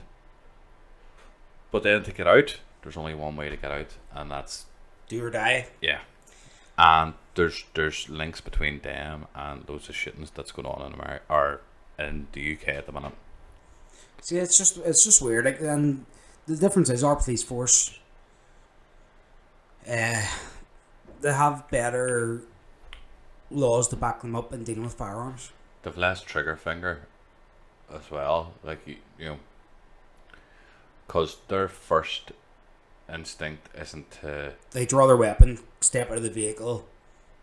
You know, like, it's the movie scene is how it is. The majority of the police over here don't carry weapons. No, they special firearm units. Well, I say over here, I'm talking more about England.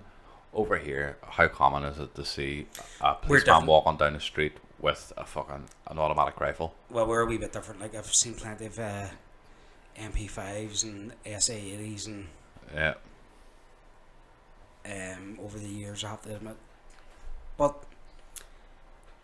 it's just one of them things that we're not going to see a change, and we're probably going to revisit this topic in another 6 months when there's something else happens in America. Like, we didn't even discuss the recent mass killings or anything. Like, we discussed a few older ones there, and you know, it's tragic, and there's not going to be. You know, we didn't even talk about what happened just last night in France, but see, in France and stuff again, you're surrounded by countries where gun laws are more lax. Like in Scandinavia, it's easier to own a gun. Germany, it's easier to own a gun. In Holland, you can own a gun. It is prominent. It is prominent, especially in mainland Europe. We're here because we've had the likes of the gang violences in England, and we've had, you know, London riots. No, I'm going back historically. You know, the gangs, and then over here we've had the IRA and the lawless paramilitaries and the INLA and all that shit. And you know, like, we needed gun control. You know, like, if every motherfucker had a gun, everybody was going to shoot everybody else. They were like, whoa, yeah, slow your roll. And don't get me wrong, like, yes, I want a gun to pursue a sport and hunting and, you know, like, go and shoot some targets or whatever, but I'm fully satisfied in giving our police forces and the militaries control of the weapons. You know, like, them? It's not that I trust them, right? I grew up in fucking North Belfast during Troubles. I've been thrown into a paddy wagon and left off the Shankill Road, right? Yeah. It's not that I trust, it's that I respect the need for that authority. Yes. I've learned to accept that this is something that in the long run keeps us more safe. Yes. Do you know what I mean? And I think in America it's hard for people to accept that. It's the black communities are under siege in the early 90s by the LAPD in Los Angeles. Yeah. It's Black Lives Matter now. It's all these issues where race and everything else that comes with it, you know, falls. And like, we can touch on this in another episode because it is a huge topic, and I probably will bring it up. Yeah. And again, folks, sorry, this is another serious one, but it's got to be spoken about, and it's got to be seen from outside eyes. Like I said, I'm not American. I'm outside the goldfish bowl. Let's call a spade a spade. If our listeners are still listening by now, then they're wanting to hear about stuff like this here. Yeah, you know what I mean? Whether we're getting a wee bit deeper, that they're wanting to listen to stuff like this here. You know, they had their top 10. Now you've had the top 10, bitch. You've ate that fucking cake. Now take the cherry. Now it's time, as the BBC call it at 4 o'clock in the morning. It's time for hard talk. You know, fucking. These are issues that do happen in the world. Let's talk about it, because clearly it needs to be talked about. That's true. Right, folks, we're going to wrap that up there. That was episode 5. Well, we can revisit it. We'll revisit this down the line. There'll be a mass shooting within the next 8 weeks. I'm sure we're due one. That was episode 5, Talk Balls, and thanks very much for listening and all your support. Like, share, subscribe, on Podbean, SoundCloud, which is getting updated, folks. No, I'm a week behind. YouTube and iTunes. And contact us via Facebook as well if you want I'm to going comment. to set up a Facebook page this week. It is on my agenda specifically for the podcast. So that look out for that. That will be coming this week. But if not, beforehand, if you just want to contact us, Thomas Osborne and Anthony Daffy, get on it. Sharma, change my name. Sorry, Sharma. Comment, like, subscribe. Please do, folks. And thank you very much. Have a good week, and we will see you next Monday.